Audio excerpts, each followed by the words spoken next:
Olá, bom dia a todos, bom dia Rio Grande do Sul, 11 horas e 37 minutos. Hoje é segunda-feira, 14 de setembro. Veja agora os destaques de hoje. Inacreditável. Filho mata pai e mãe em Jaguarão, no sul do estado. O crime foi planejado por 2 anos, o que levou o rapaz a assassinar a própria família. Mudança do tempo provoca chuva escura. É isso mesmo. O fenômeno aconteceu em São Francisco de Assis, no centro do estado. Que água caiu do céu? Ao vivo, a meteorologista Estael Cias nos explica. Começou a semana mais esperada pelo torcedor tricolor e colorado. Sim, tem Libertadores na tela do SBT. Você vai saber tudo com exclusividade sobre Universidade Católica e Grêmio. E quem será a voz do jogo, hein? De portas fechadas, agências do INSS não abrem na capital e beneficiários são surpreendidos. E disseram que hoje ia abrir. O motivo, a gente te conta. O SBT Rio Grande é sua companhia na hora do almoço e que vai até a 1 da tarde, já está no ar.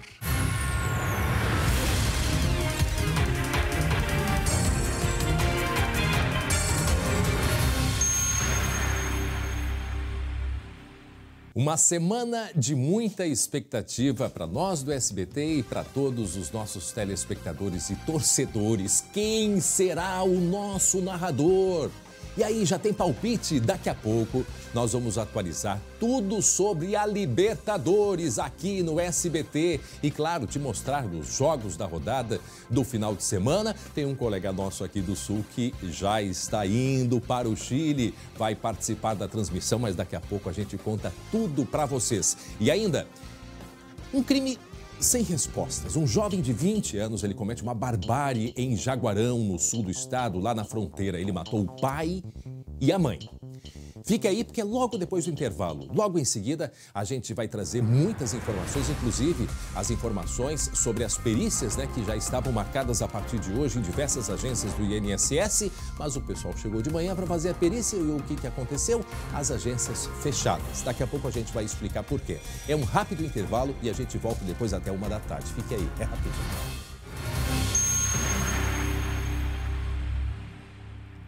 Muito bem, 11 horas e 43 minutos, nós já estamos de volta com o SBT Rio Grande e eu tenho um recado muito importante para todos vocês.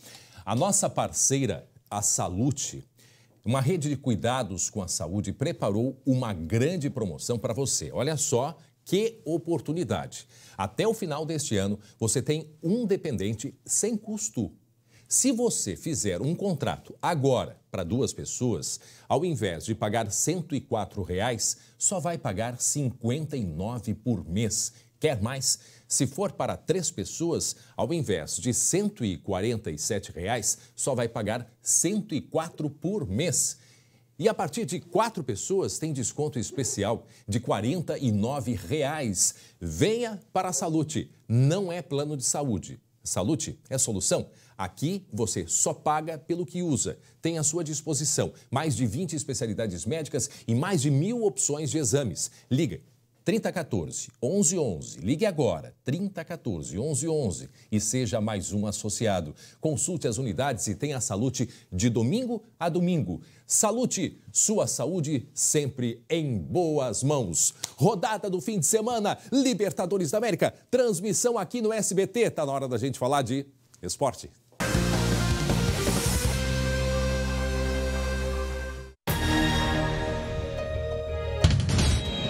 É histórico, é eletrizante. Libertadores é o título, é a competição que todas as equipes sul-americanas buscam. O Grêmio é forte nessa competição. Não é à toa que o apelido do clube é Copeiro. É exclusivo. Tu tá preparado para a maior competição da América? Na minha opinião, o nosso grupo é o grupo da morte. Difícil, como são todos os de Copa Libertadores. A Libertadores voltou depois de 6 meses e agora é no SBT. Vai ter disputa, vai ter jogão, vai ter torcida. E nesta quarta-feira vai ter muita emoção. Universidade Católica e Grêmio, ao vivo, direto do Chile. Libertadores é sempre muito difícil, principalmente jogando fora de casa. Aqui e pra ti aí de casa.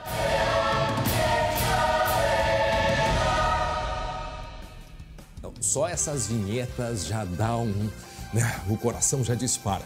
Bom, para Biscoitos Zezé, carinho que vem de família, cadê o meu irmão Glauco Paza? Mas está aqui o meu irmão Jeremias Werneck. Aonde anda Glauco Paza, Jeremias? Bom dia. Pois é. Onde está o Wally? Pois é. Será que eu conto? Será que eu não conto? Eu espero, eu conto agora. Daqui a pouco eu acho. Né? Mas assim, quem está em casa acompanhando já deve estar adivinhando por que o Glauco Paza não está aqui. Mas daqui a pouco a gente vai falar o porquê. Mas tá todo mundo assim, né? Esfregando as mãos, esperando a hora, contagem regressiva para Libertadores. Que show. E olha, vou te dizer uma coisa, André.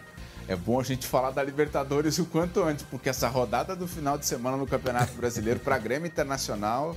Foi difícil, né? Pô. Agora, o que aconteceu? Fala aí pra gente. Porque... Vamos começar por onde? Me diz aí, pelo tu Inter. comanda o Começamos pelo Internacional. Bom, o que se espera, André, quando joga o líder contra o lanterna do campeonato? Que o líder vença. O que se espera quando o líder enfrenta o lanterna e o lanterna tem um jogador expulso com 6 minutos do primeiro tempo? Vitória. Uma vitória. Mas não aconteceu assim. O goleiro do líder, o Marcelo Lomba, do Internacional, falhou. E o Inter não criou nada. O Inter voltou de Goiânia com a mochila vazia. Nenhum ponto.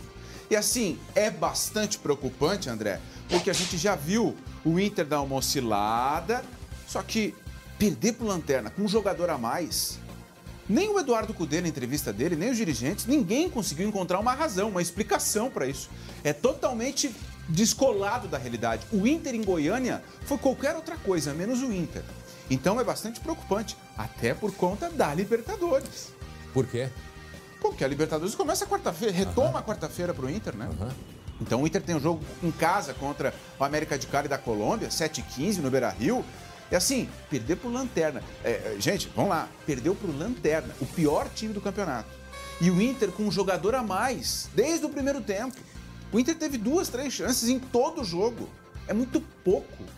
É muito pouco. O Inter produziu muito pouco em Goiânia. E aí, botãozinho ligado, sinal de alerta. Agora, o que aconteceu com o Internacional? Depois a gente vai falar do Grêmio. Porque o Inter está numa crescente, né? Inclusive, ele permanece como líder, né? Permanece como líder porque a rodada ajudou. Mais sorte do que juízo. Sim. A rodada toda, os adversários não pontuaram. Quem pontuou foi o Galo, mas... O São Paulo patinou, o Flamengo perdeu 2-0 pro Ceará, numa zebra também danada. Então, assim, a rodada foi boa pro Inter, mas o Inter não se ajudou. O que aconteceu? A justificativa. Thiago Galhardo não começou o jogo. Vamos resumir por aí. Galhardo dependência, será que é isso? É um resumo um tanto quanto simplista. É o que o Glauco simplista. diria, né? Não. O Glauco, ele colocaria para debate, assim, mas O Galhardo não jogou e o Inter sentiu muita ausência dele. O Abel Hernandes, o uruguaio recém-contratado, visivelmente sem ritmo. Ele perdeu 2 chances dentro da área que um jogador com a carreira que ele tem de jogar na Europa não perde. Então eu quero crer que é a falta de ritmo, é os 6 meses sem jogar. Mas assim, aconteceu do Abel estar sem ritmo, do Galhardo não jogar, do Lomba falhar. O gol que o Lomba tomou não é um gol que o Marcelo Lomba toma. E aí outras explicações boleiras, assim. O D'Alessandro começou o jogo, o D'Alessandro tem uma característica de voltar e buscar bola. Então, quando se tem um jogador a mais, o D'Alessandro não ficar lá na frente, é ruim. Enfim, foi uma partida não do Inter. Foi a pior partida do Inter em 2020. Deu ao acaso de ser contra o Lanterna, né? Muito bem, agora vamos falar do Grêmio. Como é que foi o Grêmio? Ai, André. Ixi, que rodada difícil. O Grêmio tá no novo normal. O novo normal do Grêmio parece ser esse, sabe? 1-1 com o Fortaleza, saiu perdendo, e aí o Grêmio buscou. E assim, tem a bola, cerca e não faz gol. Ô Jeremias, agora faltando 10 pro meio-dia, muita gente chegando querendo saber da dupla, como que foram as partidas, como é que foi a rodada e os preparativos. Daqui a pouco nós vamos falar mais, né, sobre a Libertadores. Agora faltando, portanto, 10 para o meio-dia. Falamos há pouquinho, né, do Internacional, que saiu muito mal nessa rodada, e agora o Jeremias nos falando sobre a partida do Grêmio e as justificativas também, né, Jeremias? O Grêmio é o time que mais empatou no campeonato. O Grêmio tem um dos piores ataques do campeonato. É uma melhor defesa, uma das melhores defesas, e o Grêmio só tem uma vitória em casa nesse Campeonato Brasileiro. É uma campanha decepcionante. decepcionante. Se o Inter, com o Galhardo, está nos surpreendendo por ser líder, mesmo contra o Flamengo e o Palmeiras, o outro lado da moeda é o Grêmio decepcionando. O Grêmio não tem um time para estar onde ele está. Ele é 12º na tabela. 12º colocado. E o Grêmio jogou com titulares. Então, assim, o Grêmio jogar com titulares, a gente tá vendo o segundo pênalti aí que o Diego Souza cobrou para marcar. O pênalti voltou porque houve uma invasão do Luiz Fernando na primeira cobrança. E vejam que ele bateu e o goleiro quase pegou de novo, né? Então, assim, é muito pouco o que o Grêmio vem fazendo. E aí a brincadeira é um novo normal porque não foi só esse jogo. Aí é o lance em que o Luiz Fernando discutiu e foi expulso. Agora, isso tem alguma influência de exatamente do que a gente falou aí desse período de pandemia? Isso pode refletir de alguma maneira na dupla, no desempenho, como aconteceu numa semana, uma rodada excelente, na outra semana já nem tanto? Eu vou fazer um gancho com a Libertadores, tá, André? Grêmio e Internacional voltaram a treinar antes de qualquer outro clube brasileiro e voltaram a jogar antes dos seus adversários dessa semana na Libertadores. Então, por mais que o Inter tenha oscilado e tenha um sinal de alerta ligado, porque a atuação foi muito ruim, se você não viu o jogo, não se preocupe, você não perdeu absolutamente nada.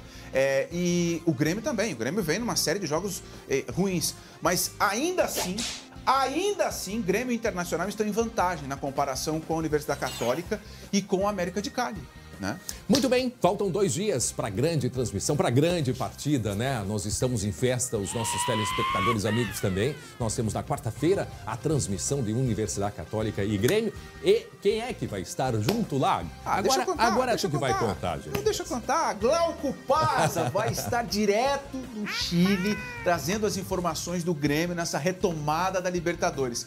Glauco Paza, olha, se ele colocar na mala dele todas as histórias de Libertadores, ele vai pagar excesso de bagagem. Ele estará no Chile para acompanhar esse momento histórico, a volta da Libertadores depois de 6 meses e com esse jogaço lá no estádio da Universidade Católica. É um estádio, é um caldeirão, é um jogo difícil, a Católica precisa se recuperar, é um jogo difícil para o Grêmio, que precisa lutar pela liderança do grupo. Então, Glauco Paza estará lá. E temos ainda muitas surpresas também. Aí é que eu vou te jogar a bola. Tem muitas surpresas E aí? Se o Glauco vai, quem é que vai narrar? Quem vai narrar? Quem vai narrar? Eu vim aqui para tu me informar. Eu também quero saber. Eu tinha certeza que tu ia contar isso pra gente. Na verdade, assim, eu tenho mais ou menos uma ideia, sabe? Mas eu não estou autorizado ainda a contar. Mas o importante é o seguinte, 9h15 da noite, se ajeita no seu sofá. Anota aí. Bota no SBT e se prepara. Se prepara porque a Libertadores voltou e a Libertadores agora é nossa, é com a gente, do nosso jeito para vocês de casa. Glauco Paza no Chile acompanhando o Grêmio, Glauco Paza trazendo tudo no tricolor. O Grêmio tem essa aura de time copeiro, o Grêmio busca o 4º título de Libertadores. Pode ser o primeiro clube brasileiro a ganhar 4 vezes a Libertadores. O São Paulo também está na disputa e o Santos são os únicos tricampeões brasileiros em Libertadores. Então, assim, é um jogo importantíssimo pela nossa parceria e pelo momento da Libertadores. Então, assim, quarta-feira é eletrizante. Eu já tô louco para que chegue a quarta-feira. É ou não é, André? E vem também muita surpresa que a gente vai trazendo aos poucos. Também não dá para falar tudo de uma vez só, não é verdade? É verdade, é verdade. Mas daqui a pouco a gente vai trazer também, durante até a quarta-feira, as novidades, porque vejam só, a grande mobilização das nossas equipes em São Paulo, com o Departamento de Esportes, nós anunciamos na quinta-feira e agora já na quarta-feira, olha, gaúcho que nos acompanha, gremistas que nos acompanham e colorados também vão ter as suas surpresas.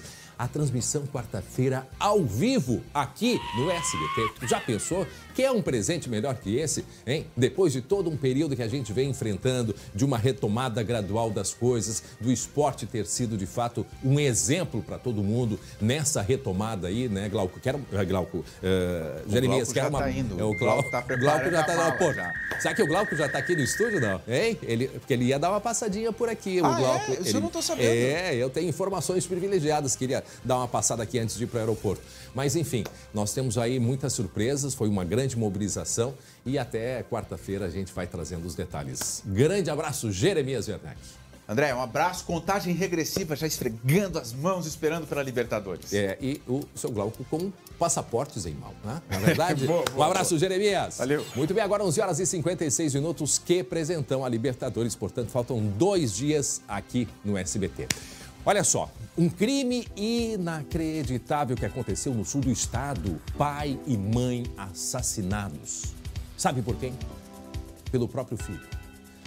Filho de 20 anos. Olha, ele planejou a morte dos pais durante 2 anos. Daqui a pouco nós vamos trazer os detalhes do que aconteceu lá na querida cidade de Jaguarão, na fronteira com a cidade ali com a fronteira entre o Brasil e o Uruguai, né, fazendo limite com a cidade de Rio Branco. E daqui a pouco, portanto, a gente traz os detalhes dessa tragédia. E olha só, em seguida, informações da previsão do tempo também. A Estael Cias está aqui no estúdio, fazendo os últimos detalhes, mas eu fico olhando, que água preta é essa aí? Lavar um pneu de carro? Seria isso? Mas que água escura? Sabe onde é que foi isso aí? Isso é uma água da chuva que aconteceu, que caiu na região central aqui do estado. E a Estael Cias vai explicar pra gente o que andou acontecendo por lá. Então, daqui a pouco, qual é a manchete que a gente tem pro tempo, Estael? Qual é a grande manchete aí para os próximos dias?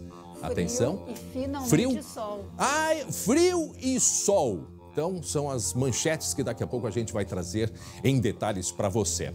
Muito bem, agora eu tenho mais um recado importante, porque a operadora TIM está com ofertas especiais e descontos imperdíveis. Confere só. No TIM Controle, os aparelhos da nova linha K da LG estão saindo a partir de R$ 949 à vista ou em até 12 vezes sem juros. E você ainda tem muita internet com Facebook, Instagram e WhatsApp. Dá para acreditar? Então, não perca tempo e vá até uma loja TIM e aproveite os aparelhos da nova linha K da LG a partir de R$ 949 à vista ou em até 12 vezes sem juros. Descubra o seu jeito favorito de usar 4 câmeras e compartilhe nas redes sociais. As lojas TIM estão atendendo segundo as orientações de prevenção ao Covid-19. Venha ser TIM Controle. Saiba mais em tim.com.br. Atenção, vamos falar das perícias do INSS. Uma confusão hoje em todas as agências, em grande parte das agências do Brasil todo. Porque as agências não estão abrindo, pelo menos aqui na capital. E aí o que acontece? Os beneficiários são surpreendidos. Então tem uma questão, as agências não estão abrindo, e a outra questão, problemas com as perícias. Mas quem vai explicar para a gente é o colega Lucas Abate, que inclusive está junto a uma agência do INSS. Não é mesmo? Lucas Abate, boa tarde. Bom dia ainda. Bom dia, 11h58. Boa.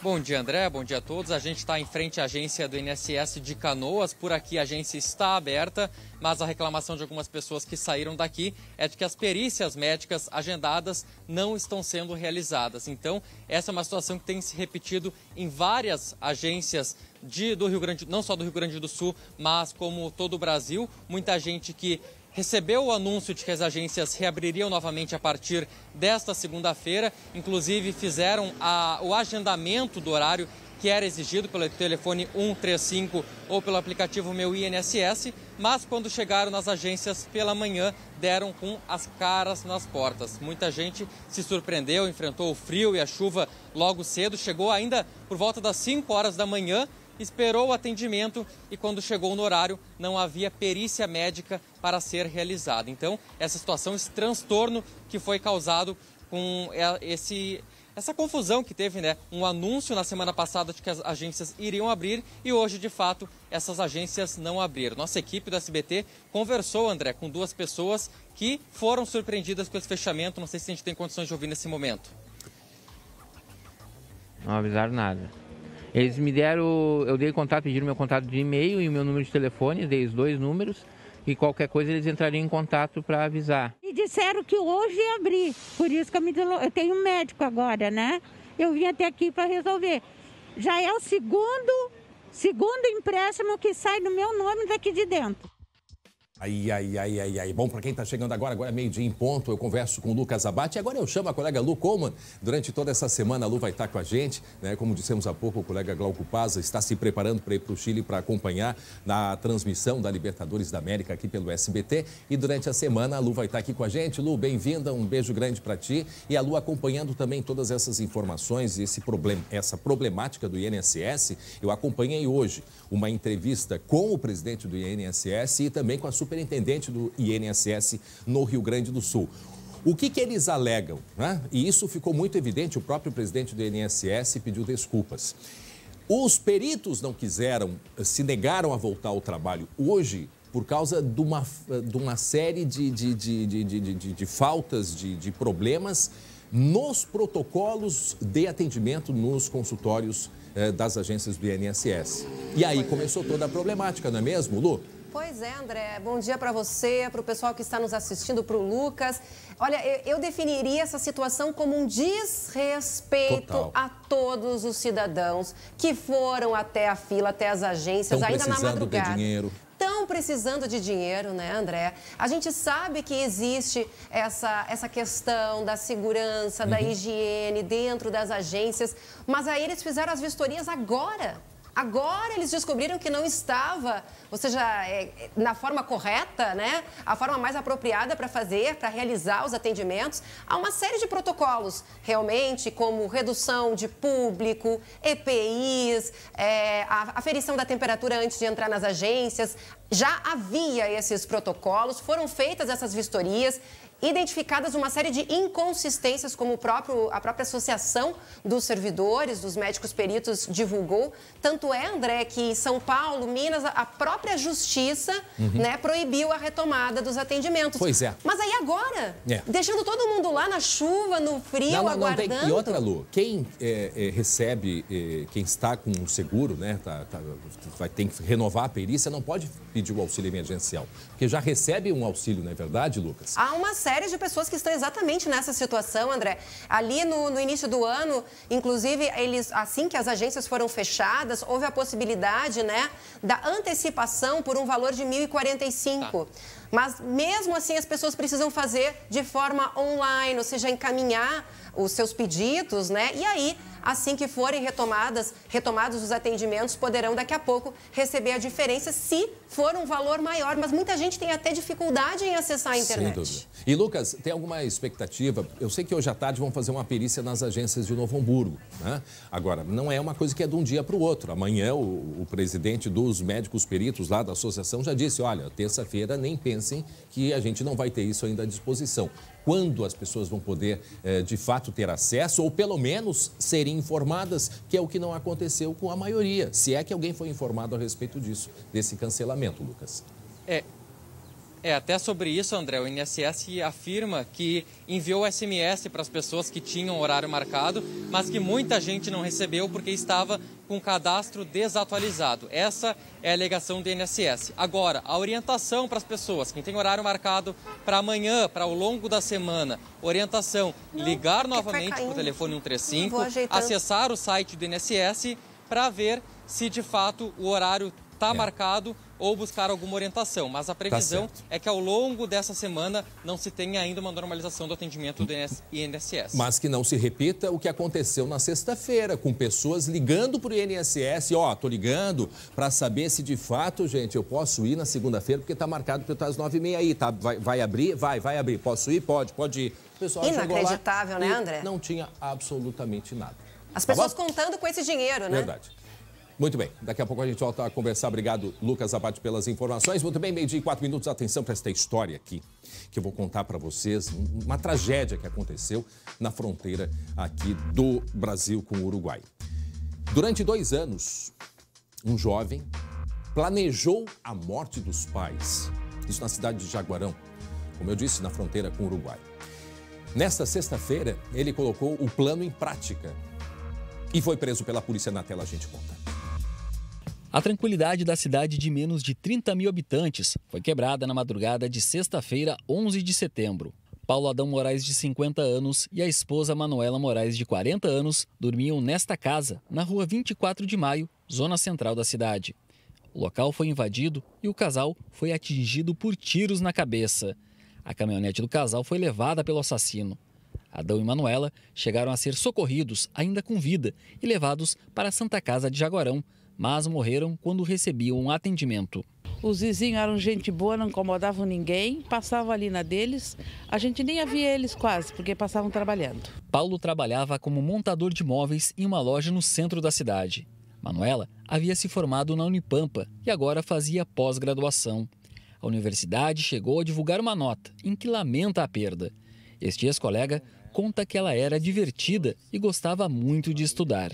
Trabalhadores, pessoas que sempre buscaram criar bem os seus filhos e fazer com que, também a partir do seu riso, do seu jeito, do seu modo de ser, espalhasse um pouco de alegria para nós também. Na madrugada de domingo, a polícia prendeu o assassino. O próprio filho do casal confessou que planejou a morte dos pais. E ele disse ainda que o crime foi premeditado por 2 anos. A polícia afirma que o filho não agiu sozinho. Ele só colocou o plano em prática depois de conseguir aliciar amigos para ajudar a cometer o crime. Ele fala que iria fazer, né, que planejou fazer, mas depois se arrependeu. E aí que uma outra ou outras pessoas teriam feito sem o consentimento dele. Mas essa versão é completamente divergente da versão, por exemplo, da namorada que estava no local com ele, morava na residência. Adão e Manuela deixam outra filha menor de idade. A polícia segue nas buscas para identificar e prender os outros envolvidos no crime. Meu Deus, que tragédia. O que justifica uma coisa dessas? Ele falava em controle, que os pais eram controladores. Uma das coisas que ele falou, mas a essa altura vai ser acreditado que de fato tem por trás disso, né, Lu? Nada justifica, né, André? Absolutamente nada justifica. Eu vendo aí essa reportagem até me lembrou aquele caso, né, famoso, que gerou tanta polêmica no país, da Suzane Richthofen, exato, lá de São Paulo. E até de um outro caso lá de 94, não sei se você se recorda, aqui no bairro Bela Vista, que um filho de 35 anos matou os pais degolados dentro de casa e também disse que ele, enfim, os pais tinham descoberto que ele fazia estelionato, eram muito controladores, eram muito ruins, mas eu não consigo compreender uma relação que deveria ser baseada em afeto, no cuidado, terminar assim, né, André? Não, absolutamente, nada justifica. Mas agora, alguma razão, algum motivo, o criminoso, os criminosos, eles têm. Porque eles eram controladores, quer dizer, mas não se tinha diálogo, quer dizer, uma pessoa que, pelo visto, né, Lucas, segundo os colegas, era uma pessoa de diálogo, alegre, feliz, gostava de cuidar da família. Será que não tem outras razões por trás disso, hein, Lucas?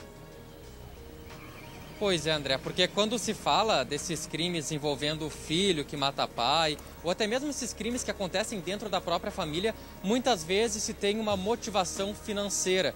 Como o caso que a Lu lembrou da Suzane von Richthofen, que era uma motivação financeira, motivada por herança. Nesse caso, não parece ser isso, não parece ser uma motivação financeira.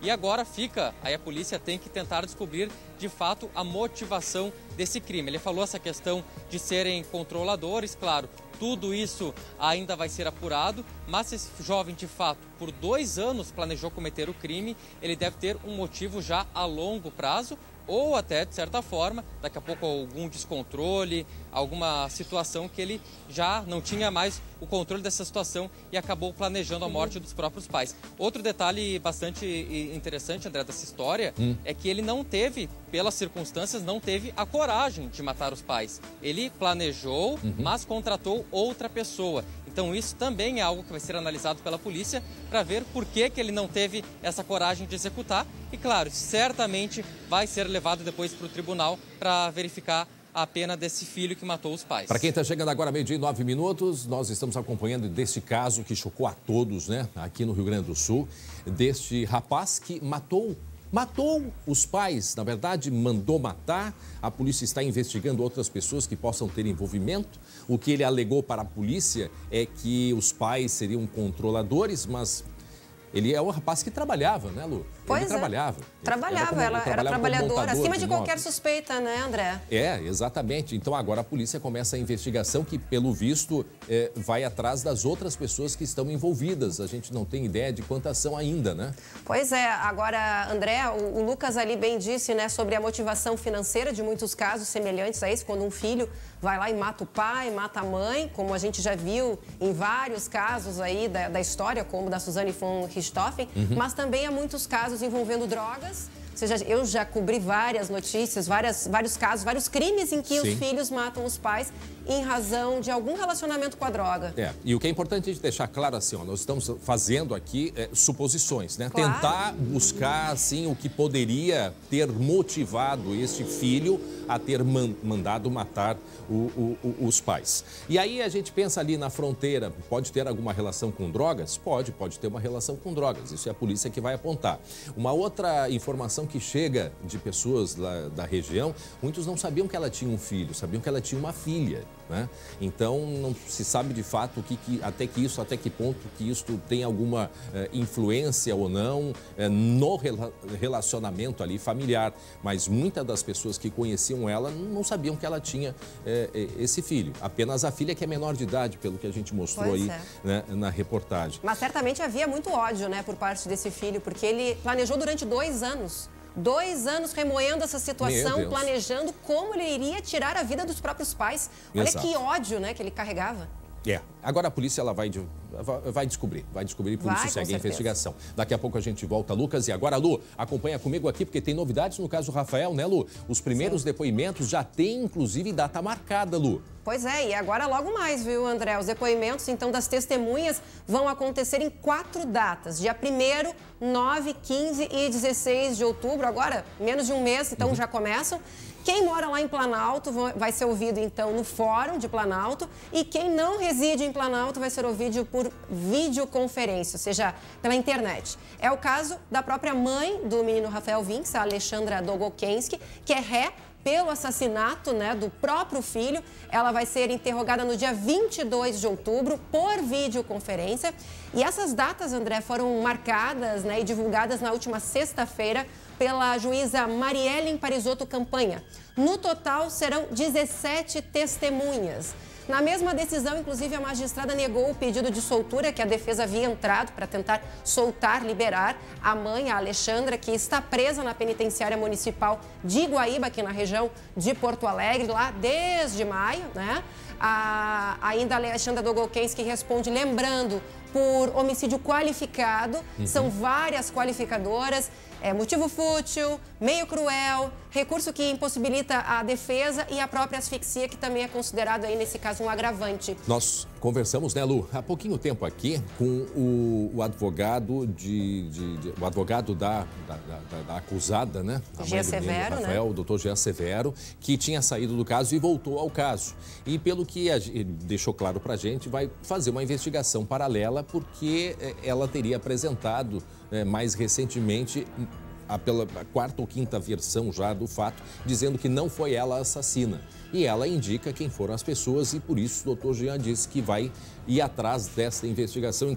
Inclusive ele deu um cutucão na polícia dizendo que era o que a polícia deveria ter feito. Mas enfim, ele deve estar seguindo com a investigação, mas vamos aguardar se essa investigação que ele segue paralela tem de fato elementos e que podem influenciar inclusive aí nesses depoimentos que já estão marcados. Pois é, né, André? Ele está no papel dele, né? Ele é o advogado de defesa, está defendendo a Alexandra Dogokensky. Agora a gente tem que lembrar também que a polícia fez um trabalho excepcional lá no início, ouviu uma série de pessoas, conferiu a veracidade ou não, né, da onde estava cada testemunha, cada suspeito, chegou até a localização do corpo, na casa ao lado, acabou confrontando todas as versões apresentadas pela mãe, pela Alexandra. No início ela disse que não sabia onde estava o menino, depois ela disse que tinha dado remédio. Isso interferindo também, né? Interferindo na própria investigação da polícia. Severamente, né? Exatamente. Confundindo todo mundo, né? Exato. E a polícia, enfim, chegou naquela versão que foi divulgada no inquérito, encaminhada à justiça, e agora a gente segue, então... E confirmada pelo próprio Ministério Público, né? Aceitando a denúncia, portanto, feita pela polícia, pela investigação. Até daqui a pouco, Lu. E olha só, ainda hoje, nós vamos mostrar uma cena de guerra aqui no interior de Itati, que é um município ali no litoral norte do estado. Escutem só. Cena de guerra. Isso aconteceu agora na sexta-feira, na cidade de Itati. Para quem conhece a região da Serra, quem desce a Rota do Sol, chegando ali na BR-101 à esquerda, tem esse município de Itati. Olha o tiroteio, gente, escuta. Meu Deus do céu. 3 criminosos morreram neste ataque. Quem são eles? Daqui a pouco nós trazemos os detalhes e as informações a respeito dessa tentativa, uma tentativa de ataque a uma agência bancária em Itati, no litoral norte do estado. E nós vamos mostrar também, saiba quem vai poder receber o benefício do auxílio emergencial nesta semana. Então fique ligado que nós temos muita informação para você até 1 da tarde. E agora, um recado bastante importante. Nós sabemos que uma pandemia não escolhe hora nem lugar para acontecer. Mas o que já podemos ver é que os médicos sabem exatamente onde devem estar quando isso acontece, que é ao lado de cada paciente. Desde a escolha do curso até o exercício profissional da medicina, eles são colocados à prova diariamente, em anos de estudo constante. E agora, mesmo longe das famílias, abatidos ou correndo alto risco de contágio, as notícias mostram o quanto os esforços estão dando certo. Seja na linha de frente, seja na pesquisa de vacinas, seja nos medicamentos, também na pesquisa de medicamentos e do próprio vírus, nas consultas dos pacientes de alto risco, enfim, até no atendimento online. O que importa é que agem juntos para cuidar da saúde de todos, porque para o CREMERS, lugar de médico é onde a vida mais precisa. Muito bem, e atenção, vamos agora, temos as informações que vai vir sol, né, Estael? Vem chuva? Vem chuva e vem muito frio. A partir de agora, nós vamos falar sobre o tempo.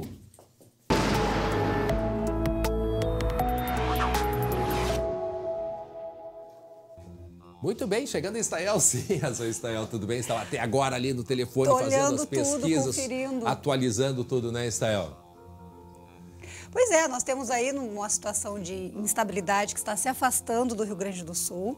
Essa instabilidade chegou a trazer temporais ontem à noite, também na madrugada de hoje. Agora muito localizados, né, Estael? Muito localizados. Incrível isso. Muito localizados. Algumas áreas tiveram até granizo. Por exemplo, São Gabriel ontem cedo teve queda de granizo.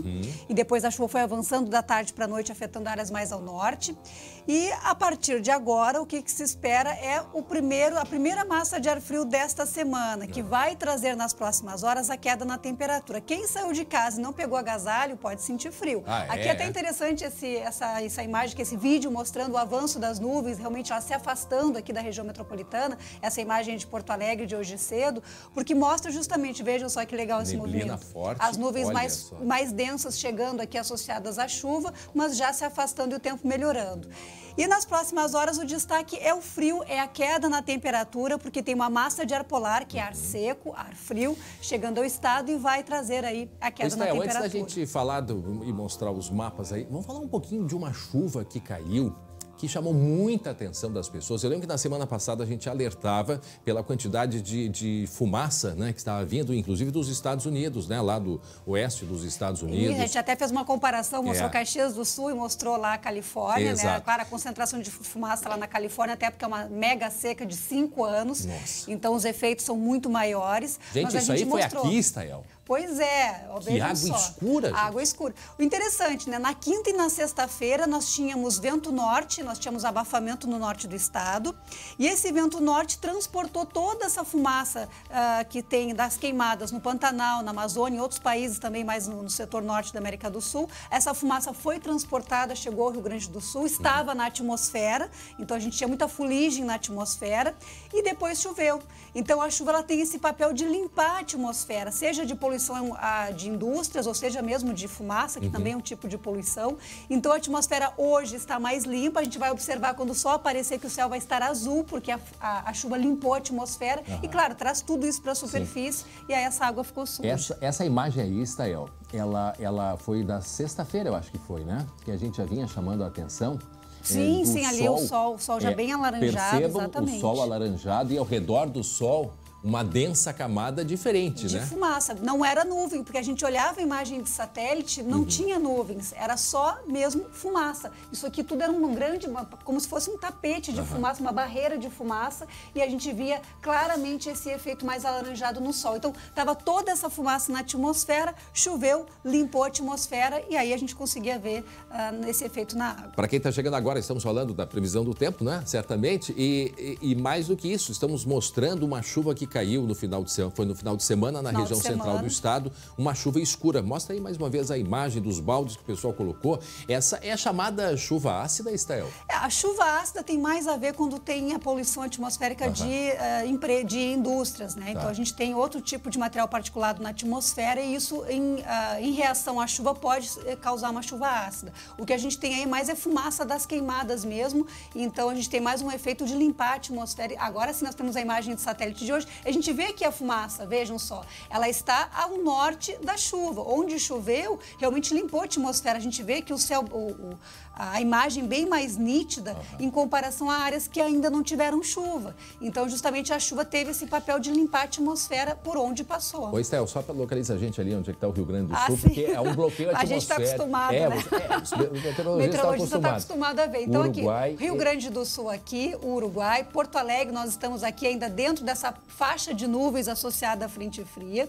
Nós temos aqui o Paraguai, veja, o Paraguai ainda tem bastante fumaça das queimadas. Um corredor, né? Um verdadeiro corredor de fumaça aqui, toda a região Amazônia, a região do Pantanal, o estado de São Paulo, Paraná ainda com muita fumaça, porque lá ainda não choveu. Aliás, algumas áreas aqui não chove há mais de 100 dias, então é um período muito longo realmente de ar seco. No interior de São Paulo, não fez? Interior de São Paulo foi 42 graus, era a previsão? Foi Cuiabá teve recorde de fazer mais de 100 anos que não tinha uma temperatura tão alta no mês de setembro em Cuiabá.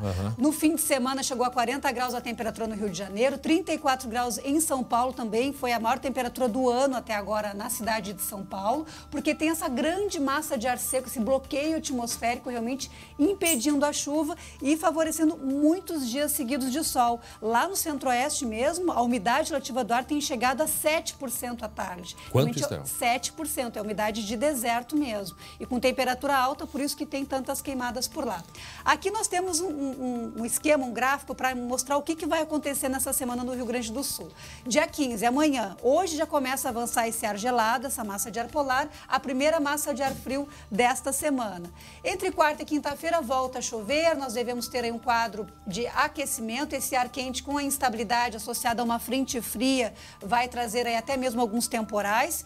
E aí mais para o final da semana, a segunda massa de ar polar, a última do inverno, o inverno termina dia 22 de setembro, e deve trazer muita atenção. Aqui, amanhã, na terça-feira, tem possibilidade de geada muito localizada entre a Campanha e a Zona Sul. Agora, aqui no dia 20, justamente no nosso feriado, nós temos um risco maior de ocorrência de geada. Olhei os dados atualizados agora cedo, amplia a área de geada e poderemos ter marca de temperatura negativa no fim de semana no Rio Grande do Sul. Então, o final de semana vai ser com o sol, né? Que se diz, é disso sol. Que é. Para quem não lembra mais, né, como é que então tá. Vai ser... Finalmente vamos ter uma janela de tempo seco a partir da chegada dessa segunda massa de ar polar. Olha Vejam aí, só aí, quem está de volta. Até o gatinho está olhando ali. Sim, né? Animado, né? Porque ninguém mais aguenta a umidade. E aí, a partir, então, dessa massa de ar polar, além do frio, é um frio seco e por isso tem risco de geada, nós devemos ter vários dias com sol, finalmente. Então, dá para programar aí, lavar roupa, fazer aquela faxina, porque o tempo colabora. Vamos dar uma olhadinha nos mapas que a gente Vamos tem. lá, o mapa de hoje à tarde, o mapa Rio Grande do Sul, para ver como é que fica a temperatura hoje à tarde, que está caindo. Aqui nós temos as máximas e as mínimas, a previsão agora é mínima, porque a temperatura vai cair nas próximas horas. Então, a temperatura vai chegar a 11 graus hoje à noite lá em Uruguaiana, a 12 graus em Santa Rosa, 10 graus em Santa Maria. A chuva está indo embora, a gente tem um ícone aqui de chuva que tem que ter um ícone só para o dia todo, mas essa chuva é agora pela manhã. A partir da tarde o sol aparece, o tempo limpa e despenca a temperatura em Caxias do Sul hoje à noite, 7 graus. Agora a previsão para 4 dias de Porto Alegre, a gente vai ver essa variação de temperatura, vejam. Amanhã a previsão é de 7 graus pela manhã, Porto Alegre começa com frio a terça-feira, 20 graus à tarde, volta a chover provavelmente na noite de terça-feira. Quarta-feira chove a qualquer hora, quarta-feira tem chuva, tem rajadas de vento, pode ter alguns temporais, não só aqui na Grande Porto Alegre, mas também no interior. E aí na quinta-feira o tempo volta a firmar e aí finalmente então, vários dias de sol. 7 graus. E a gente se encontra então na quinta-feira, trazendo todos os detalhes do frio, do sol e da possibilidade de geada, que é um risco aí, infelizmente. E trazendo o sol pra gente. Até lá, então. Obrigado, Estael Cias. Agora, meio-dia e 24 minutos. E atenção, olha só. Escutem o que aconteceu em Itati, no litoral norte do estado. Um tiroteio após uma perseguição a criminosos. 3 criminosos morreram no confronto com a polícia. Daqui a pouco a gente traz os detalhes, inclusive quem eram esses criminosos. Mas daqui a pouquinho trazemos os detalhes. Agora, 12h25, amanhã, 15 de setembro, é o aniversário do Grêmio, o tricolor, não é? O Grêmio, 117 anos, eu acho. 117. 117 anos. E na quarta-feira... O que tem na quarta-feira? Na quarta-feira tem Libertadores no SBT, rapaz. Na quarta-feira, o torcedor gremista espera de presente uma vitória, né? Na retomada. No Chile, onde estará Glauco Pazza, para trazer todas as informações de Católica e Grêmio. Deixa eu dar uma informação rapidinha sobre a Libertadores em si, André. Ontem à noite, quase 11 da noite, a Conmebol divulgou uma nota mudando o regulamento da Libertadores mais uma vez. Esse regulamento já foi alterado durante a pandemia, aumentando o número de inscritos. Cada time, em toda a Libertadores, tem um número X de jogadores que pode ter à disposição. Antes da pandemia eram 30.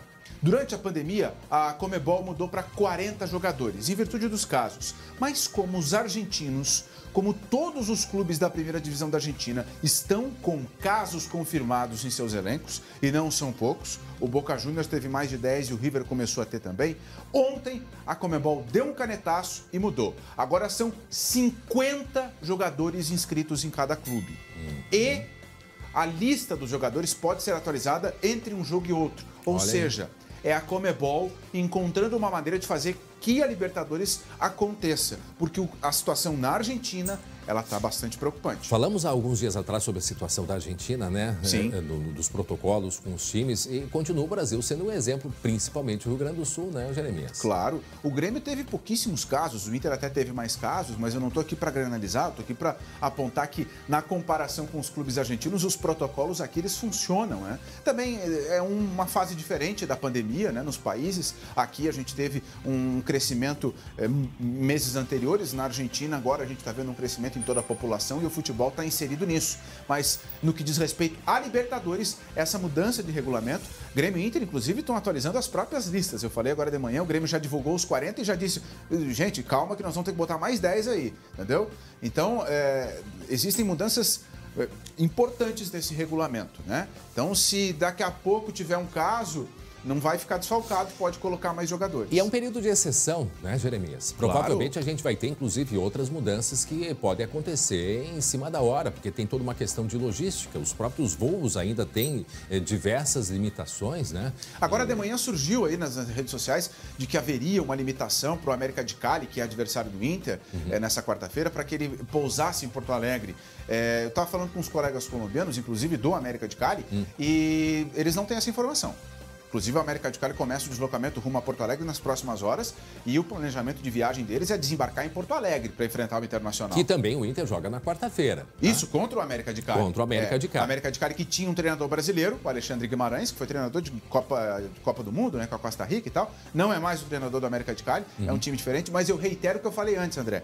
Grêmio e Inter não estão bem nesse momento. Tudo bem, o Inter é líder, ele teve esse susto aí, essa coisa contra o Goiás, que eu nem sei o que dizer, mas existe uma vantagem da dupla Grenal em relação aos outros que eles estão jogando. Agora, Jeremias, tu que já acompanha bastante futebol já há bastante tempo, né?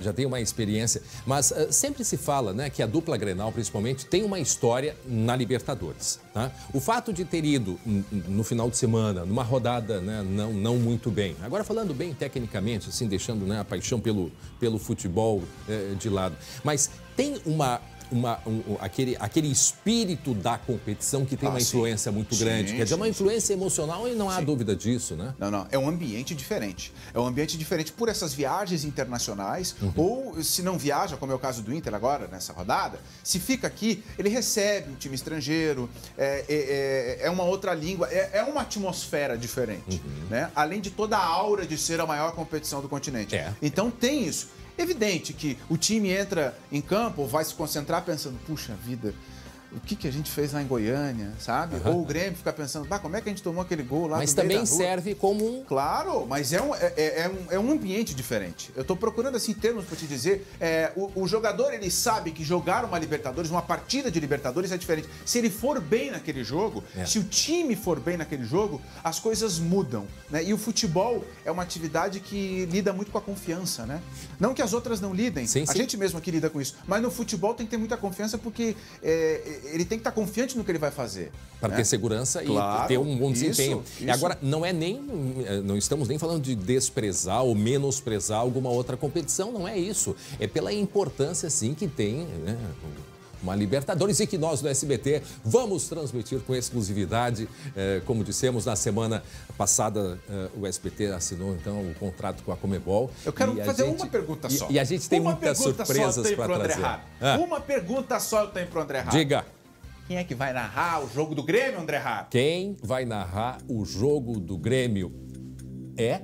Não, eu te fiz a pergunta. Não, tu tá brincando comigo, tu que vai me dizer. Não. Eu só sei quem vai estar lá participando e nos representando também. Quem? Ele. Glauco Paz. Glauco. Não, e o Glauco, gente, todo mundo conhece há bastante tempo. Eu conheci o Glauco quando a gente foi trabalhar em 1994. A gente começou a trabalhar junto aqui na nossa co-irmã, né, na Rede Brasil Sul.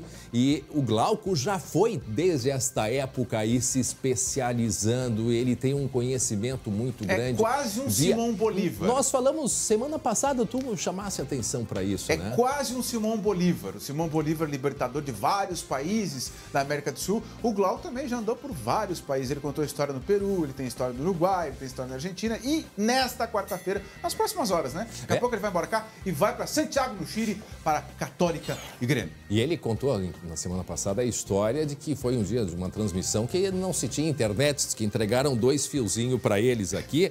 E olha, ele tá mandando mensagem para mim neste momento.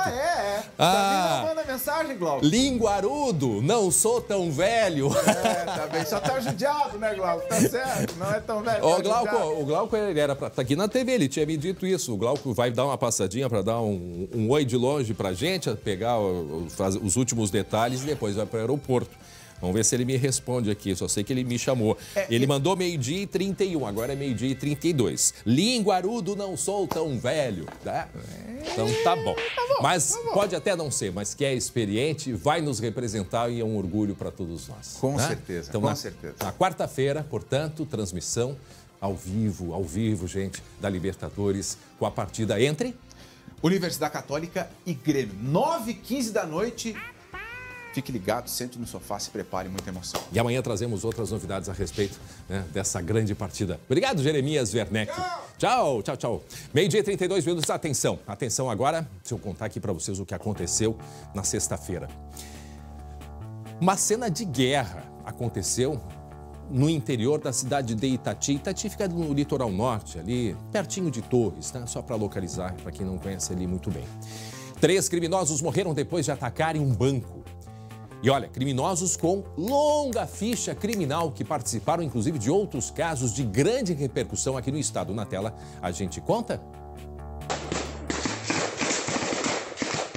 O confronto no meio da mata terminou com os 3 criminosos mortos. Na última sexta-feira, os assaltantes atacaram uma agência do Sicredi em Itati, no litoral norte. Para escapar, fizeram um cordão humano com funcionários e moradores.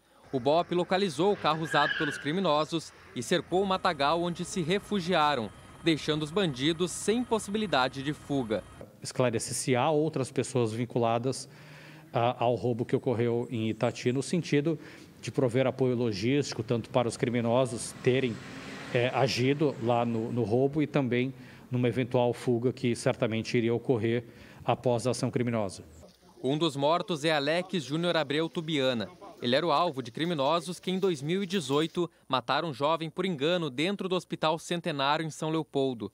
Gabriel Minossi, de 19 anos, se recuperava de um acidente de moto e foi confundido com Tubiana, que estava internado em outro quarto do hospital.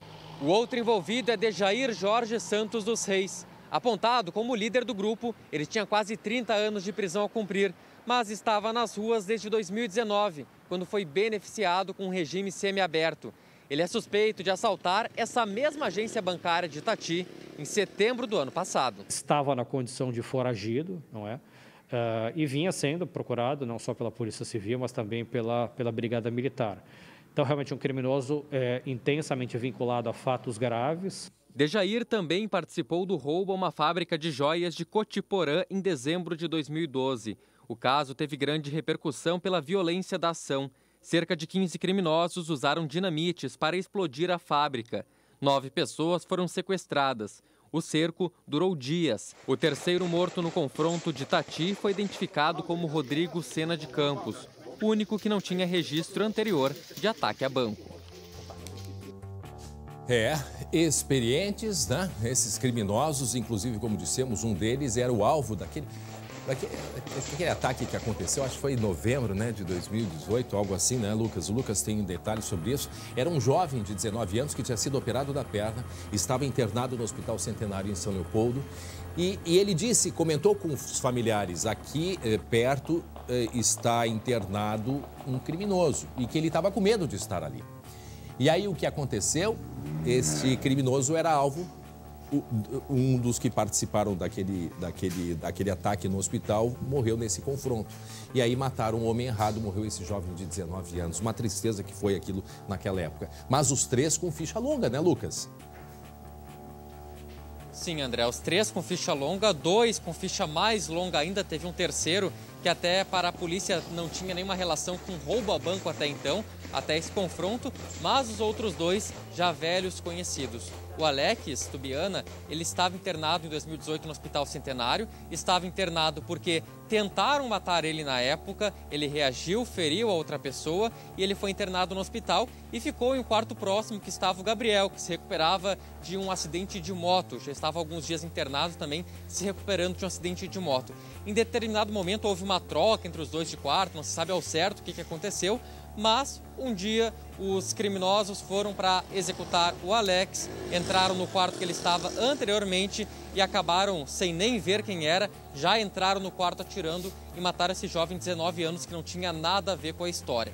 O outro envolvido no assalto, André, a gente falou ali, o Dejair Jorge, quase 30 anos de prisão, quase 30 anos de condenação, fora os fatos que ele responde e ainda não foi condenado. Estava na rua desde 2019, desde o ano passado, na rua, foi beneficiado com regime semiaberto por prisão domiciliar humanitária. A mesma coisa que a gente fala agora no coronavírus, só que ele tinha desde o ano passado problemas cardíacos e de pressão alta, então foi beneficiado, saiu da cadeia com aquela condição de sempre, que a gente cansa de repetir por aqui, sai da cadeia, não tem tornozeleira eletrônica ainda, vai para casa e se apresenta aí a cada semana na SUSEP para colocar tornozeleira eletrônica. Claro que isso não aconteceu, caso, se apresentando não colocou tornozeleira assalto, eletrônica, né? E ficou desde então cometendo crimes. Inclusive, no ano passado, em setembro também do ano passado, essa mesma agência do Sicredi de Itati foi assaltada no mesmo molde, com cordão humano, o novo cangaço, como a gente chama, e a polícia tem fortes suspeitas de que o Dejair também estava envolvido nesse crime que aconteceu no mesmo mês, na mesma agência, só que no ano passado. Então, esse é um breve resumo de 2 criminosos que estavam nas ruas, mesmo com condenação longa por vários crimes. Esse menino que a gente está mostrando é a vítima, né? Hein, Fê? Pedindo auxílio para... Esse é o vítima, né? Esse é o menino de São Leopoldo. Esse é o menino que estava internado, tinha operado o joelho. Acho que a família é de Sapucaí até. Eu lembro que eu entrevistei o pai dele, né? Em Lu. Esse era a vítima, estava lá e com medo. Foi uma história muito triste, né, André? Com medo, Lu. Sim. Ele dizia, tem uma pessoa perigosa por aqui. Pois é, muito triste essa história, que foi mais uma vítima de alguém que não tinha absolutamente nada a ver com essa história, né, André? E uma outra situação... Aí eles chegando no hospital, os criminosos, desculpa, Lu, só para mostrar. Claro, aí eles chegando vamos na recuperar porta. essa história, né, que deu chocou muito a população ali no Vale dos Sinos, quando eles entraram lá no Centenário, né, André? E aí, olha lá, eles vão lá e eles achavam que eles iriam executar o criminoso e acabaram, então, executando esse outro jovem que não tinha absolutamente nada a ver. 19 anos, futuro pela frente. Sim, eu lembro da entrevista com o pai, realmente foi muito emocionante, né? O pai dizendo, meu filho entrou aqui para se recuperar ali de uma lesão na perna e não saiu. Tinha um acidente de moto que ele tinha sofrido. Exatamente, né? Muito triste. Mas, André, eu queria lembrar, sabe que faz uns 2 anos aqui, tanto no SBT Rio Grande, no segunda edição, quase todas as semanas a gente noticiava 3, 4 ataques a banco e a gente realmente observa, né, uma diminuição, uma redução desses casos, desses ataques, principalmente no interior. A gente estava sempre no interior cobrindo esses ataques. Então, a gente vê assim que a polícia está muito mais bem preparada, né? Como nesse caso ali em Itati, ou seja, ocorreu o ataque, já foi toda mobilizada a polícia ali de toda a região, com uso de helicóptero, conseguiram interceptar. Exatamente. E a gente vê que eles estão conseguindo agir ali na espinha dorsal, pegando tanto a questão financeira, prendendo as peças-chaves, né? Ou seja, os grandes líderes, aqueles que têm todo o conhecimento, né, para se fazer esse tipo de ataque. Agora, infelizmente, alguns acabam, então, recebendo aí a liberdade, como o Lucas citou. E vão cometer crime. A gente sabe que eles voltam, né? 12h40. E só chamando, para quem está chegando agora, estamos falando de uma tentativa de ataque a uma agência bancária em Itati, que é no litoral norte. E os 3 criminosos, em confronto com a Brigada Militar, eles morreram, né? Menos 3 criminosos. Aí o que acontece? Só rapidamente, antes de encerrar, Lucas também pode me ajudar em outra oportunidade com isso. Itati fica na Rota do Sol. Quantos ataques tem naquela região? É Itati, é Jaquirana, é ali perto em Cambará, que nós já tivemos, eu não sei se foi Cambará,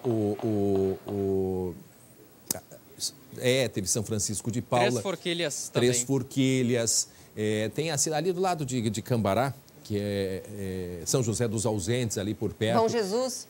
Tainhas. Toda essa região tem um interesse importante, porque tem a Rota do Sol, tem estradas de interior e uma ligação próxima com Santa Catarina e com a própria BR-101, que tem uma rota de fuga. E sem falar, né, de grupos fortes de criminosos que tem também por aquela região. Obrigado, Lucas Abate. Ô, Lu, fica aqui comigo, porque olha só, atenção para essa história que a gente vai mostrar agora. Tu sabe, Lu, que eu estava lendo há pouco? Que a Ivete Sangalo recebeu uma visita. Agora, saiu uma notícia há pouquinho tempo de uma cobra na casa dela. Uma cobra peçonhenta, era um animal, né? Era...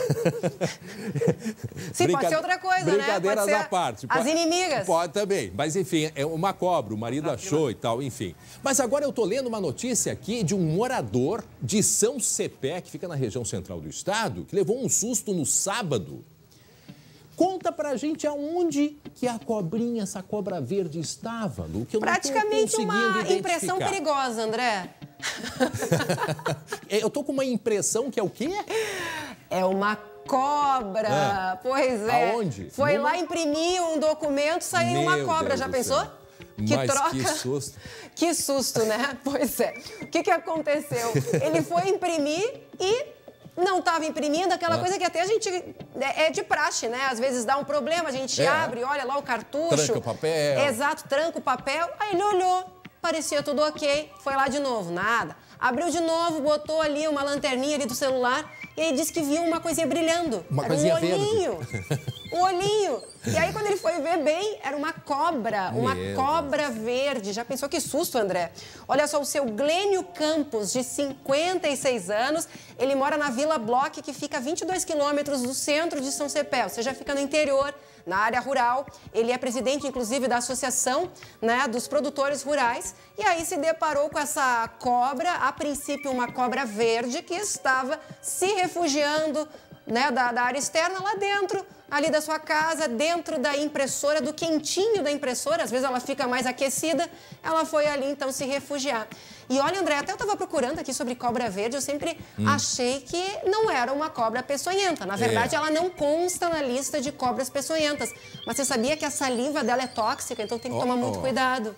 Olha, Lu, vou te dizer, ela é uma cobra perigosa pelo simples fato de tu te deparar de ser uma cobra. Entendeu? De ser uma cobra. Tu olha ali, vai pegar o papel da impressora, parece uma cobra, já te dá um ataque no coração, né? Pois é, um documento venenoso esse aí. Poxa vida. Agora, a grande pergunta, Lu, como que essa cobra foi parar ali? Boa pergunta, viu? Olha, uma cobra inteligente. Vai ver, ela estava querendo fazer alguma leitura, esperar ali o que ia ser impresso. Não, mas sério, a gente tem que pensar, não sei o que aconteceu. Mas certamente é numa área rural, né? A gente sabe que nesse momento de chuva, as cobras, elas buscam um refúgio. Tá bem, né, André? Tá bem. Mas como é que ela subiu ali para ir para a escrivaninha, por exemplo? Cobra, né? A cobra é um bicho que é um animal que se rasteja, vai subindo, sentiu provavelmente o calor, sabe que a cobra ela é movida muito, ela tem aquelas nas narinas, sensores, né? Exato, pela temperatura. Tá. Então ela certamente estava fugindo ali de uma área alagada, esse frio, essa umidade, foi em busca do quê? De um calorzinho, ali devia estar mais aquecido, achou um bom lugar, um bom refúgio, uma casinha ali para dormir, aquecidinha, né? Só não sabia que era uma impressora. Nossa, olha, vou te contar, susto. Cada coisa que... Eu é que não queria estar no lugar desse produtor rural, viu? Obrigado, Lu. Beijo. Agora, faltando 15 para 1, tem um recado importante para você. Ser previdente é planejar o futuro, é pensar no bem-estar e proteção da família, evitando surpresas de última hora. Nós entendemos que este momento é um momento de atenção e de cuidado. E o propósito da Ser Previdente é cuidar das pessoas em momento de perda.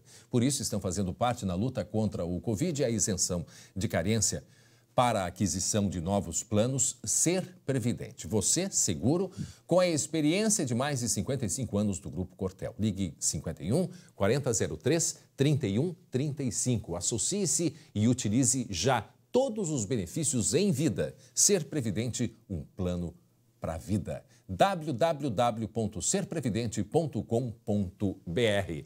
E atenção para você que está esperando receber mais uma parcela do auxílio emergencial. Veja agora os pagamentos que estão programados para esta semana. Lucas Abate traz para a gente os detalhes, não é mesmo, Lucas? André, semana cheia no calendário do auxílio emergencial. Vamos começar com o ciclo 2, que agora o pagamento, a colocação do crédito no aplicativo Caixa Tem, aquele momento que as pessoas ainda não podem fazer saque, não podem fazer transferência, mas podem fazer movimentações como pagamento de contas ou até mesmo o cartão de débito virtual. Então, na quarta-feira, no ciclo 2, recebem os aniversariantes de junho e na sexta-feira, os aniversariantes de julho. Lembrando que podem receber mais de uma parcela dentro do ciclo 2, aquelas pessoas que tiveram aprovação mais tarde, nos últimos lotes, ou até aquelas pessoas que receberam uma parcela, depois tiveram pagamento suspenso e depois novamente liberado. Então, muita gente pode receber mais do que os R$600. Além disso, André, falando agora do ciclo 1, liberação do saque e transferência na quinta-feira para os nascidos em dezembro. Então, aquelas pessoas no mês de dezembro que ainda têm algum saldo no aplicativo Caixa Tem, na quinta-feira podem fazer a movimentação, tanto do saque como de transferência. E agora, André, já falando da sexta parcela. Começa nessa semana também a sexta parcela para os beneficiários do Bolsa Família, agora já no valor de R$300, certo. No valor de R$300, que é a partir agora da sexta parcela. Quinta-feira para os que têm o número de identificação social UNIS terminado em 1 e sexta-feira o pagamento para UNIS terminado em 2, André. Muito bem, agora no sábado teve abertura de diversas agências, né, Lucas? Sabe como é que foi o movimento, qual foi a principal dúvida? E essa deve ser uma prática nos próximos finais de semana? Sim, André. No último sábado, realmente as agências abriram para fazer o atendimento principalmente para as pessoas de outubro e novembro que tiveram a liberação do saque em espécie do ciclo 1. Então foi exclusivamente para esse fim que as agências abriram. Agora, André, a gente vai mostrar aqui, a gente está na agência da Caixa de Canoas, no centro de Canoas, uma longa fila por aqui e, como sempre, as principais dúvidas, pessoas que vêm atualizar cadastro e também relatar problemas no aplicativo Caixa Tem. Quanto à abertura das agências no sábado, isso é informado semana a semana pela Caixa Econômica Federal, mas normalmente abre quando se tem um saque em espécie, o saque em espécie, como aconteceu no último sábado, no sábado. Então, essa é uma informação que semana a semana vai ser divulgada pela Caixa Econômica Federal. Nesse próximo sábado, até pelo calendário, não tem previsão de liberação de nenhuma nova data. Então, provavelmente, a não ser que tenha uma mudança, não vai ter liberação, não vai ter abertura das agências nesse sábado, André. Agora a gente acompanha aí na imagem, Lucas, a gente sabe do esforço, né, de todas as gerências das caixas para evitar aglomeração e tal. Mas e ali, uma senhora com uma criança no colo, nesse tempo que está com vento, com chuva, quer dizer, não há uma outra possibilidade? Eu estava distribuindo até a senha ali, tem um guarda que está distribuindo a senha. Mas quando se olha em tempos de pandemia, é preocupante ver essa imagem aí pela aglomeração, que é tudo que se evita e deve se evitar nesse momento, né? Agora veja a quantidade de pessoas que continua com dúvidas e que precisam ir até a agência. Até muitas delas, como tu disseste, ajustar o cadastro. Isto era uma coisa que, se possível, seria muito bom que pudesse ser feita via eletronicamente, né? Mas não, tu tem que, por exemplo, para mudar o telefone cadastrado, tu precisa ir lá na Caixa pessoalmente fazer isso para evitar uma fraude, né, Lucas? Sim, André. Alguns serviços têm que ser realizados diretamente na Caixa, tanto a atualização de cadastro como telefone, ou até mesmo aquelas pessoas que tiveram um cadastro bloqueado por alguma suspeita de fraude, de que outra pessoa estava acessando essa conta. Então, as pessoas têm que se dirigir presencialmente até uma agência da Caixa Econômica Federal. Até agora há pouco, André, o guarda aqui da Caixa pediu para as pessoas aumentarem a distância entre elas e também distribuiu senhas, porque 2 horas, falta pouco para o fechamento da Caixa. Então, todo mundo que está na fila recebeu senha, vai ser atendido, mesmo que passe do horário das 2 horas da tarde, mas quem está chegando agora na fila não recebe mais senha, portanto não vai ser atendido. Então termina às 2 horas, é para terminar, é o prazo para encerrar o atendimento presencial na Caixa Econômica Federal.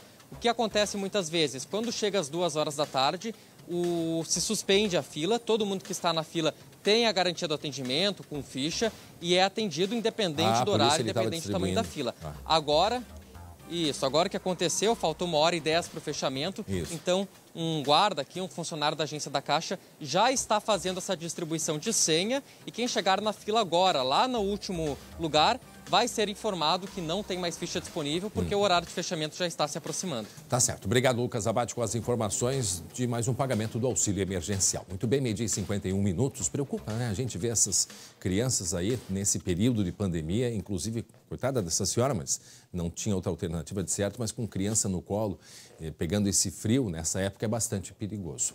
Bom, já que estamos falando sobre crianças, o que os especialistas dizem a respeito da volta às aulas presenciais aqui no estado? Desde a semana passada nós estamos tratando desse assunto, estamos ouvindo aí diversas pessoas a respeito, autoridades, e agora nós vamos conversar com o Dr. José Paulo Ferreira. Ele é médico da Sociedade de Pediatria do Rio Grande do Sul. Doutor, o senhor me escuta bem? Boa tarde, obrigado pela entrevista. Boa tarde, pessoal. Um abraço para todo mundo. Vamos conversar sobre um assunto que está deixando muitas mães preocupadas. É verdade. E qual é a sua opinião? Porque eu mesmo comentei semana passada aqui, eu acho que está faltando muito dos pais ouvirem uma opinião mais técnica, né? Porque quando a gente ouve quem é a favor, a gente concorda. Quando a gente ouve quem é contra, a gente também concorda.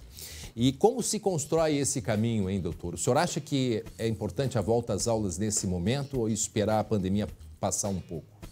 Eu tenho uma frase que é muito interessante. Quando a gente não tem consenso, a gente tem que ter, no mínimo, bom senso. Porque se tu fores ver a opinião dos colegas que são a favor e os colegas que são contra, cada um deles tem um ponto de razão nisso. Só que a gente tem que ser prático. A Sociedade Brasileira de Pediatria, a Sociedade de Pediatria do Rio Grande do Sul, está batendo em algumas teclas. Tá? Uma hora a gente vai ter que voltar às aulas de uma maneira, de alguma maneira. Então, o que está acontecendo? O Rio Grande do Sul definiu que a volta às aulas a partir da semana passada para os municípios que estão em bandeira laranja, né? Por exemplo, Porto Alegre, que tem um grande número de alunos, ainda está em bandeira vermelha, não está em bandeira laranja, então ainda não está elencado para retorno às aulas. E desses pacientes, dos alunos, né? Os que foram primeiro elencados são o da educação infantil. Então, o porquê que está se falando em voltar à educação infantil e por que está se falando em voltar? No momento que a gente vê outros estados já começaram isso, outros países já começaram, né, a volta, ela está sendo organizada de maneira que a gente possa ter o menor número possível de crianças que sejam contaminadas. As crianças a gente sabe que se contaminam menos que os adultos e a gente também sabe que essas crianças carregam menos bichinhos. Tem artigos que são contrários a isso, mas sim, na grande maioria das vezes tem se observado um menor número de crianças doentes e que necessitaram de auxílio para o coronavírus nesses últimos 6 meses, que a gente brinca em prisão domiciliar há 6 meses. Então, a volta que a gente indica é que tenha condições de voltar. Então, cada município tem as suas regras que têm que ser observadas: higiene, distanciamento social, uso de máscara em crianças que tenham idade para isso, que são crianças acima de 2, 3 anos, embora crianças abaixo de 5 anos que tenham dificuldade de usar máscara, vai ter que ser ponderado, porque ela não consegue lidar com máscara o dia todo. Então, essa volta que já está sendo realizada em alguns municípios vai ter que ser observada.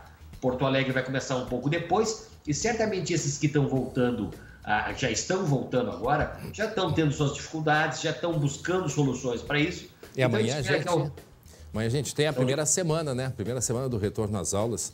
Também já vai ser já é um período de experiência, apesar que o ideal são 2 semanas. A minha colega, a Lu Coleman, participa comigo e tem uma pergunta para o senhor, doutor. Pode mandar, diga lá. Pois é, eu acompanhei, né, André, a semana passada, o retorno lá em Venâncio Aires. Né, Lu? Pois é, eu estava lá quando retornou às aulas da educação infantil. O Fadanelli acompanhou lá na região da Serra, que é onde a gente tem mais municípios, né, onde houve esse retorno.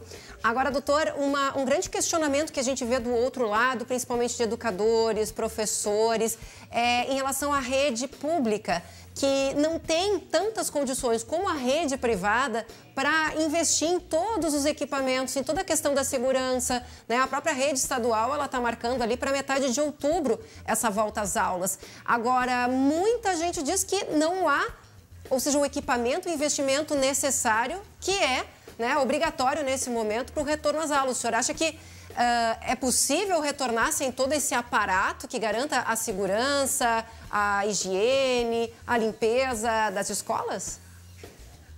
Isso é uma pergunta bem interessante e de uma resposta bastante difícil, porque claro que a gente quer que as pessoas retornem com segurança.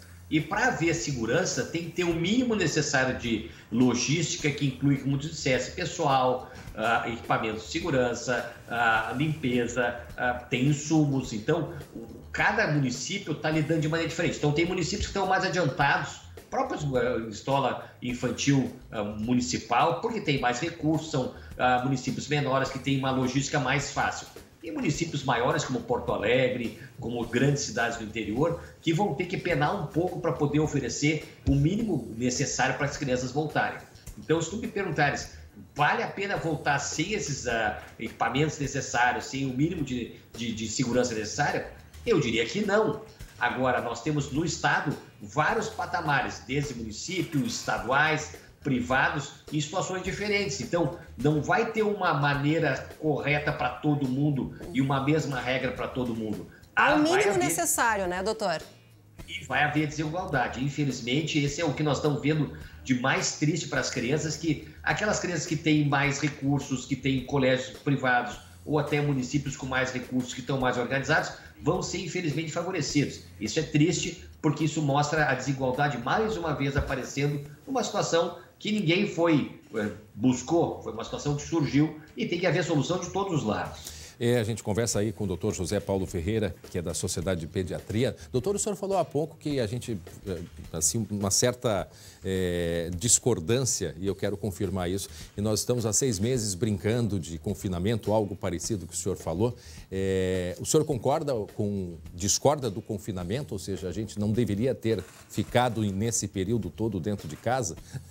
E hipótese nenhuma, né? Eu concordo, eu só estou dizendo que eu já estou muito cansado de ficar preso dentro de casa, mas infelizmente foi necessário. O Rio Grande do Sul foi talvez o primeiro ou um dos poucos estados em que não faltou vaga em UTI, em que não chegou gente morrendo na porta do hospital sem recursos. Então, a gente pagou um preço caro? Pagou, mas um preço para preservar vidas. Então, eu sou absolutamente a favor de distanciamento social e das condições que foram criadas no Rio Grande do Sul para que a gente não tivesse o desespero que outros estados e outros países chegaram. Se pagou um preço caro, nós estamos pagando. Confinamento é muito chato. Ficar em casa é muito chato, as crianças não aguentam mais. Ô, doutor, só para encerrar aqui, e muito rápido mesmo, que eu sei que o senhor tem compromisso, a gente vê essas crianças, elas chegam, as pequenininhas, assim, uma máscara, o outro com a medindo a temperatura. O que passa na cabeça cabecinha dessas crianças. Impressionante como elas entendem, né, André? Ela é incrível. Mas, assim, algum reflexo negativo ou positivo disso? Vai ser um reflexo que, assim, imagina que a gente está numa guerra, né? A gente, infelizmente, não tem experiência, talvez os mais antigos lembrem da Segunda Guerra Mundial. Essa nossa guerra é contra um vírus que o mundo inteiro, essa foi verdadeiramente mundial. Daqui a 10 anos vão estar rindo numa situação que a gente está desesperado agora. Verdade. Mas certamente cicatriz vai ficar, não tem como não ficar cicatriz. Tá bom, doutor, muito obrigado mais uma vez pela sua entrevista, tá bom? Uma boa tarde. Um abraço para vocês e sorte para todo mundo aí. Se Deus quiser. Ô, Lu, deixa eu falar rapidinho. Me deixa falar com a Lu rapidinho. Sabe, Lu? Não, sério, a minha avó Tereza, ela hoje teria mais de 100 anos. 103 anos ela teria. Toda vez que ela entrava na porta de casa, ela não colocava a mão na maçaneta, colocava a mão no alto. E, em seguida, ela lavava a maçaneta na casa dela. Bom, a gente achava que ela tinha essa mania e tal. Agora, com a pandemia, sabe o que eu descobri? Ela foi uma das pessoas que conviveu com a gripe espanhola lá em 1914. E guardou isso, né? Trouxe com ela, né? Infelizmente, eu não pude perguntar para ela, mas eu concluo que sim, com essas manias, ela trouxe dessa época, porque elas tinham que lavar a porta com água e sabão e tudo mais, entende? E outras coisas, assim, ela sempre tinha um cuidado com a gente muito grande quando chegava em casa. Que bacana. E vocês deviam achar que ela era meio obsessiva, né? É que eu meio que puxei por ela, assim. Agora a gente entende por que o André chega aqui, às vezes, de touca, feitio, de máscara. Só falta toda aquela roupa de astronauta. É verdade, Não precisa tanto, mas assim, a gente sabe da importância disso. E também porque tu aprende, né? Eu convivia muito com ela e a gente tinha esse costume. Ela guardava coisas na geladeira, guardava açúcar na geladeira, porque podia parecer barata. Tinha umas coisas assim que chamavam a atenção. Mas isso de ver ela lavando com paninho a maçaneta, de não colocar a mão na maçaneta, sempre ela chegava e já vinha abrir a porta, sempre tocando no alto. Às vezes, quando eu saio do banheiro, eu ponho a mão no alto, eu lembro dela, né? Ô, André, e sabe que esse fim de semana, uns dentistas que eu entrevistei para uma reportagem me chamaram a atenção para uma outra questão? Aquela coisa de soprar velhinha no aniversário. Ah, é. Eles disseram, acho que isso nunca mais vai voltar, hein? Vai ter que ser aquele bolo fake, aí deixa a criançada ficar soprando tudo lá e aí serve o bolinho aí, ó, depois. Então, eles têm que inventar agora um aparelho, né? Uma pistolinha assim de vento. Que tu faça movimento e saia vento para apagar a velhinha, né? Muita coisa vai mudar e vai deixar essas cicatrizes, como o doutor falou, é mesmo. Essa. Bom, a gente tem agora, né, Lu? Vamos mudar de assunto, porque o Dia do Gaúcho esse ano ele vai ser comemorado, né, de uma maneira bastante diferente. E hoje começaram as celebrações, né, do 20 de setembro. O que teve? Conta aí pra gente, Lu. Bom, a Chama Crioula, né, André? A Chama Crioula, que sempre é acesa lá em Guaíba, né? A cidade berço da Revolução Farroupilha, onde tem a Casa Gomes Jardim, onde todo mundo deve saber já do histórico da nossa Revolução. Foi a casa onde estava Bento Gonçalves, Onofre Pires, Gomes Jardim, fazendo exatamente o planejamento do início dessa Revolução, da tomada de Porto Alegre. Então, a Chama Crioula foi acesa lá, acabou atravessando o Rio Guaíba até Porto Alegre. Dessa vez veio então de catamarã, veio flutuando ali pelo Guaíba. E aí foi até a Assembleia Legislativa, o Palácio Piratini. A gente está conferindo aí as imagens da chegada da Chama Crioula ali ao Palácio Piratini, aqui no centro de Porto Alegre. Claro que uma cerimônia bem mais contida, né, André? A gente está acostumado sempre com aquela super produção no meio do acampamento. Dessa cerimônia ali? Ali no Palácio Piratini, aqui no centro, né? E normalmente é num acampamento cheio de música. É uma ocasião que é muito aguardada por todo mundo ali no acampamento Farroupilha. Sempre lota aquela aglomeração que, infelizmente, esse ano a gente não pode mais ter. Mas com certeza teremos muitos festejos, Mas né? aos poucos as coisas já começam, né, a voltar para a normalidade. A gente vê o Borghettino ali tocando, né? Todo de máscara. Todo né? paramentado, né? Nesse momento de pandemia. Olha aí, ó. Muitos festejos virtuais também. Nossa própria live, que logo mais começa aqui no nosso Facebook do SBT-RS, né, André? A gente tá aqui, bonitas imagens. Gorda e mal isso já é ao vivo? do nosso estúdio Farroupilha, porque vai ter transmissão, como disse a Lu, né, Lu? Com a Gabi Lerina, que já está lá no nosso piquete, no CTG Azenha, né, André? E que a gente está fazendo toda a nossa comemoração de um jeito diferente, mas muito especial, para não deixar passar em branco essa data que é tão importante, né, tão marcante para nós gaúchos. Olha só. E aí, então, as imagens da chegada, portanto, da Chama Crioula, que foi hoje de manhã. Conduzida pelos cavaleiros, cavalarianos. E todos de máscara, né? Isso vai entrar para a história também, vai entrar para a história. Esse fim de semana eu vi vários cavaleiros também aqui na Zona Sul. É um mês, não adianta, né, André? É um mês em que a gente resgata a nossa cultura, a nossa tradição. E que, infelizmente, dá uma dor de ver ali o Parque Harmonia sem todos aqueles piquetes, aquela fumaceira, aquele cheiro de churrasco que toma conta de Porto Alegre. Mas a gente está aqui comemorando de uma maneira virtual. A Chama Crioula foi acesa, para a gente não esquecer da nossa história. Né? Mas até que a movimentação de pessoas, né? Todos com o distanciamento, mas até que tinha bastante gente, até que tinha bastante gente. Até que um tempo atrás a gente não conseguia imaginar uma cerimônia assim. E aí o momento que o governador Eduardo Leite, isso. Acendendo participou ali o pessoal da Brigada Militar também. Tá bom, Lu, a gente muito se encontra especial. Amanhã. E a gente deixa o convite, né, pro pessoal ir lá pro nosso Facebook e acompanhar a nossa live. E a gente encerra acompanhando as imagens ao vivo da transmissão, que já começou no Face, vai lá e acompanha. A gente volta amanhã e às 19h20, segunda edição, não é? Passaram com tanto que sei o Marcelo Chemar. Obrigado pela audiência, tchau, tchau. Tchau, tchau. Fazer café de chaleira e também fogo de chão. E a levar com muito orgulho o Rio Grande no coração.